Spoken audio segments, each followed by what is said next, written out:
Welcome back to Definitely Not Definitive. I'm Ken. And I'm Bethany. And we're just a couple of heretics in love that love reacting to some Warhammer. We're definitely heretics. Yep, so this is Warhammer 40k. If the Emperor had a text-to-speech device, episodes 4 and 5. If you want all of our Warhammer reactions, check out the description of this video. We got a playlist there for you. Are you ready? I'm definitely ready. Okay, let's do this. My lord, the deed has been done.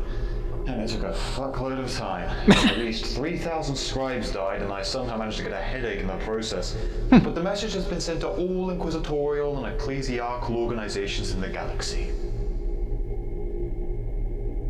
Okay. My lord? Hello? Are you awake?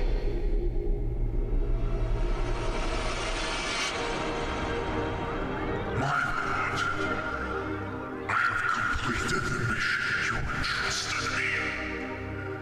I have traveled the galaxy and found these 12 individuals of character, skill, and determination. Please, if you will oversee them, I will be ready to make my sacrifice. You have done well, my faithful servant. I trusted you to find me the most inquisitive and trustworthy this galaxy has to offer, and you succeeded. I approve of your selection, Malcador. Thank you, my lord. These individuals will lay the foundation for the eternal watchmen of the Imperium. Our rooting out heresy and keeping mankind away from the abyss that is chaos. Now that my final duty has come to an end, I shall make my final sacrifice for you, my Emperor.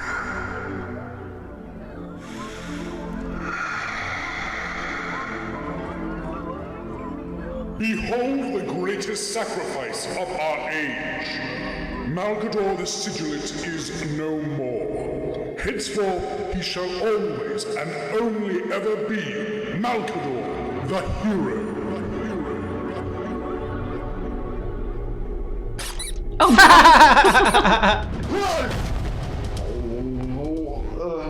My lord, you're awake?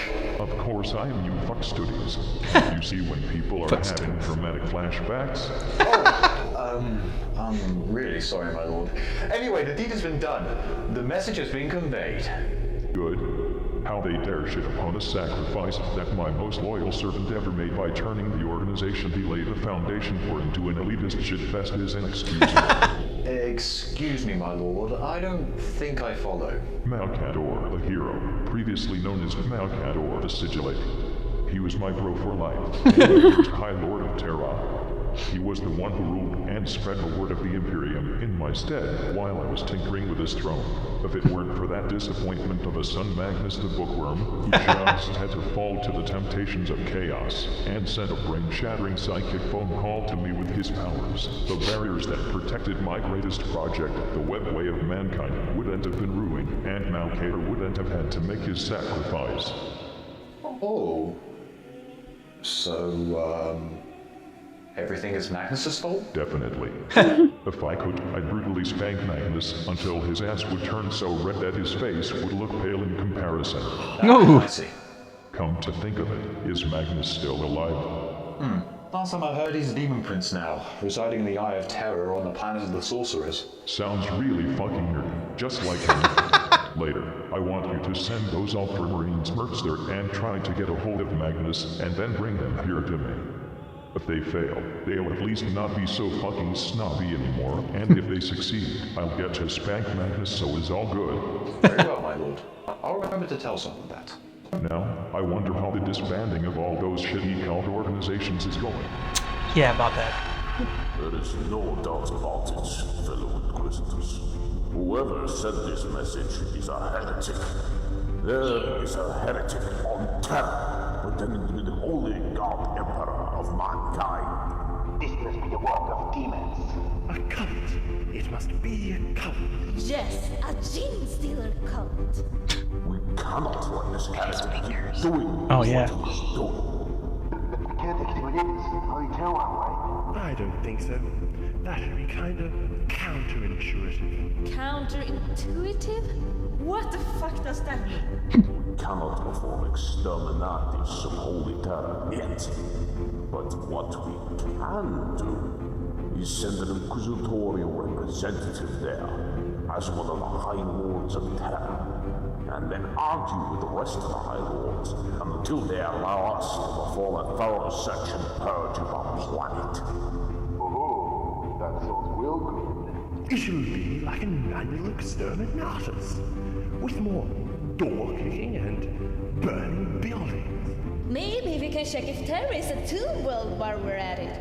Now, my brothers and sisters, radical or Puritan, the only thing you need to do is vote for me as your inquisitorial representative. I will travel with my feet to Terra, find the culprit who's behind these messages, and kill him for the Emperor. Kill the Emperor for the Emperor.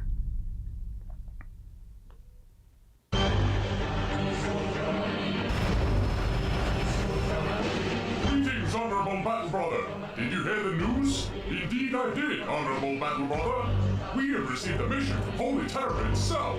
That is right, Honorable Battle Brother. It is our time once again to prove ourselves as Ultramarines. Boost Mars. With pride and honor, we shall succeed, and we will never fail our sacred duties. After all, the greatest of them all are the Ultramarines. Soon enough I should stop hearing their constant fucking chanting in my head. I've been hearing it for so long that I'm starting to feel like I have warp traveled on a fucking bicycle. I'm still not certain about this idea, my lord. Are you defying me? No, absolutely not. I was just thinking, since the Ultramarines are one of the greatest forces in the galaxy, are you 100% certain that sending them to their imminent doom on a planet of the Sorceress is a good idea? Look, my child, I know you are fucking stupid, but I'm your father, and you should never argue against your father, because he always knows best.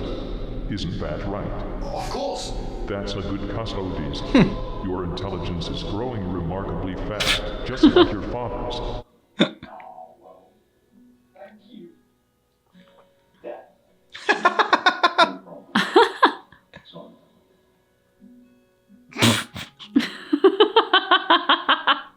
Prepare your cleansing equipment. My eye lobes are itching like they are infected by a fucking Death Eater virus. Also, bring my Centurion. First way.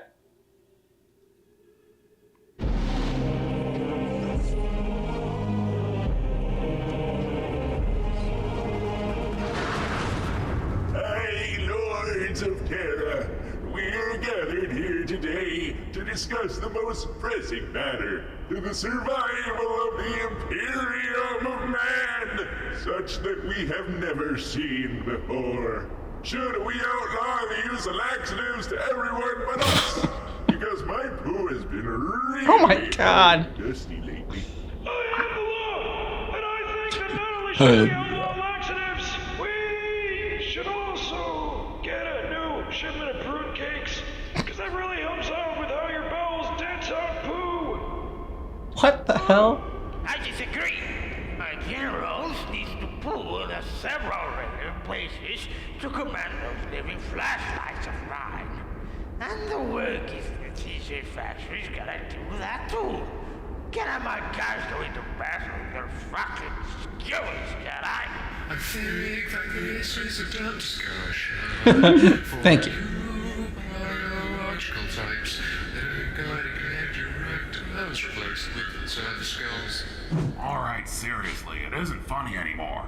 First, you make fun of my hat on a daily basis, and now you send this emperor-damned message throughout the entire Imperium. Why? Can you quiet down, Towerhead? I can't hear you. We didn't say anything, I think, did we? I don't know. Who am I again? I forgot. Well, if you didn't send the message, who did? Someone is obviously being very mean. Oh, stop your whining, Decius. Can't you see that we're having a very important discussion about who here? This must be the 20,000th time you've had that discussion. 2,374. Time to be exact. Back in my day, people didn't count with numbers. Instead, we used good old-fashioned quotients to count. Well, perhaps we should outlaw counting again? Oh my god. Counting again. Well, I'm gonna go back to the Ecclesiarchal Palace and figure out which one of you pruneheads ordered this message to be sent around. The Ecclesiarchy is not disbanding, and that's that. My lords, the inquisitorial representative has arrived. The inquisitorial representative? I hate that person. The Inquisition? Very well. What name does he go by? Lord Inquisitor Fyodor Karamazov, sir. What? Karamazov? I feel thoroughly refreshed now. Chain halberds truly do wonders. My lord, I've been thinking a little. When Magnus tried to contact you, what did he try to tell you? Are you siding with chaos now? No, my lord. I'm just pondering it. But I'm thinking, let's say that Magnus was actually trying to warn you about Horus's fall. Okay. If that was the case, then Magnus wouldn't have had to send his message to you if Horus hadn't fallen. Yes. And Horus wouldn't have fallen if the chaplain Erebus wouldn't have tempted him to join Chaos. Right. And Erebus wouldn't have kept turning Primarchs to the ways of Chaos unless he hadn't tempted Lorgar to his side together with the Wordbearer's first company captain, Cor Pharaoh. Correct. So by that logic, wouldn't this all actually be Erebus and Cor Pharaoh's fault? Now you are just talking out of your ass. As I said earlier, everything is Magnus's fault. Of course, my lord, you're right. I'm sorry. By the way, while you were sending that message to the Alpha Marines, did you also tell them to cut early man's life support? I'm sorry, my lord. I kind of forgot about that. Do that later, then you should boot. Speaking of which, I need you to explain something to me. What is it, my lord? Why are you the only one ever visiting me?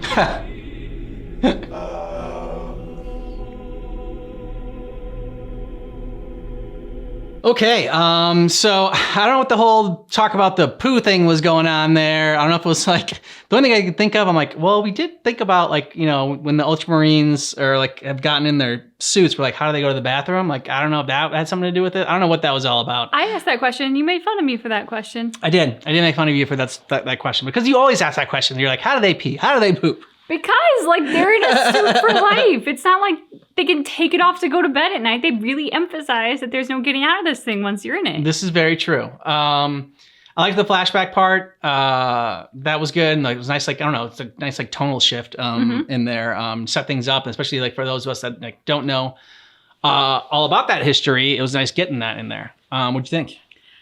I loved the last scene as the guy visiting him is going through... But sir, like, if we just kind of backtrack here, it would seem that maybe it's not all Magnus's fault. And then it just gets him called a shit boot. So I enjoyed the fact that they, their banter between those two characters and the fact that the people who are doing this are pointing out in a kind of fun-loving way, because they obviously do really like Warhammer 40k, perhaps some of the inconsistencies, maybe some gaps in some of the logic or certain things that are going on within the story. Yeah. So that it makes it easier for us to follow it, because there have definitely been times where I've gone, wait, why am I not following this? Or why did I forget this piece or something? So then when I see something like that, I'm like, oh, probably that's why. And also like it makes me think of like people just having like a debate and a discussion, like 40k fans having a discussion on like whose fault it was, kind of like started this all, and it was Horus's fault. No, it was Magnus's fault. No, it was Erebus and the other guy's fault. And so I even see some of that in the discussions in our comment section. I see that people are talking about who they blame for it all. So it was nice for them having that discussion. I agree. That was a good one. That was a good part, especially at the end. Why are you the only one that visits me? Yeah. So we need to get that answered. Mm-hmm. So I'm excited. It was good to have that kind of cliffhanger, because I'm excited for the next episode now. I also really, just from a humor and storytelling perspective, loved the sort of father-son Hallmark moment. Just pure enjoyment on that. Nothing else to say. Yep. Let us know what you thought about this down below in the comments. And if you want all of our Warhammer 40k reactions, we got a playlist down below in the description of this video. You should check that out.